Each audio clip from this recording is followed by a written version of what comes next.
Hi friends, ഇന്ന് നമുക്ക് കടച്ചക്ക തോരൻ എങ്ങനെ തയ്യാറാക്കാമെന്ന് നോക്കാം. ഇത് നല്ലൊരു വിറ്റാമിൻസ് നിറഞ്ഞൊരു വെജിറ്റബിൾ ആണ്. ഇതിനു വേണ്ടി നമുക്ക് കടച്ചക്ക തൊലിയൊക്കെ കളഞ്ഞെടുക്കാം. ചെറുതായി അരിഞ്ഞു വെച്ചിട്ടുണ്ട്. ഇതിലേക്ക് നമുക്ക് ഒരു സവാള ചേർത്ത് കൊടുക്കാം. 3-4 പച്ചമുളക് ചേർത്ത് കൊടുക്കാം. ഇതൊക്കെ നമുക്കൊരു പ്രഷർ കുക്കറിലേക്ക് വേണം എടുക്കാൻ. ഒരു 1/2 ടീസ്പൂൺ മഞ്ഞൾപ്പൊടി ചേർത്ത് കൊടുക്കാം.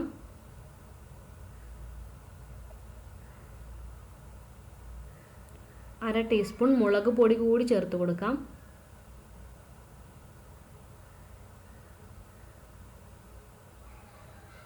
1/2 ടീസ്പൂൺ മല്ലിപ്പൊടി,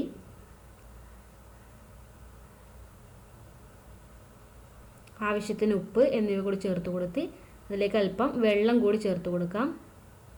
ഒരല്പം തേങ്ങ ചിരകിയത് കൂടി ചേർത്ത് കൊടുത്താൽ നല്ലതാണ്. നമുക്കിത് പ്രഷർ കുക്കറിൽ 3-4 വിസിൽ വരുന്നത് വരെ വേവിച്ചെടുക്കാം.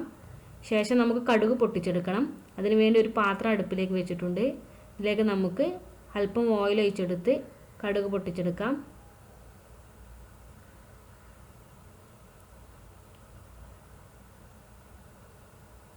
ഇപ്പോൾ കടുകൊക്കെ നന്നായി പൊട്ടി വന്നിട്ടുണ്ട്. ഇതിലേക്ക് നമുക്ക് 3-4 വെളുത്തുള്ളി കുത്തിയെടുത്ത് ചേർത്ത് കൊടുക്കാം. കറിവേപ്പില കൂടി ചേർത്ത് കൊടുക്കാം. ശേഷം നമുക്ക് വേവിച്ച് വെച്ചിരിക്കുന്ന കടച്ചക്കയിലേക്ക് ഇത് ചേർത്ത് കൊടുക്കണം. കടച്ചക്ക വേവാൻ ഏകദേശം ഒരു 3-4 വിസിൽ മതിയാവുന്നതാണ്. നമുക്ക് ചേർത്ത് കൊടുത്ത് നന്നായി മിക്സ് ചെയ്തെടുക്കാം.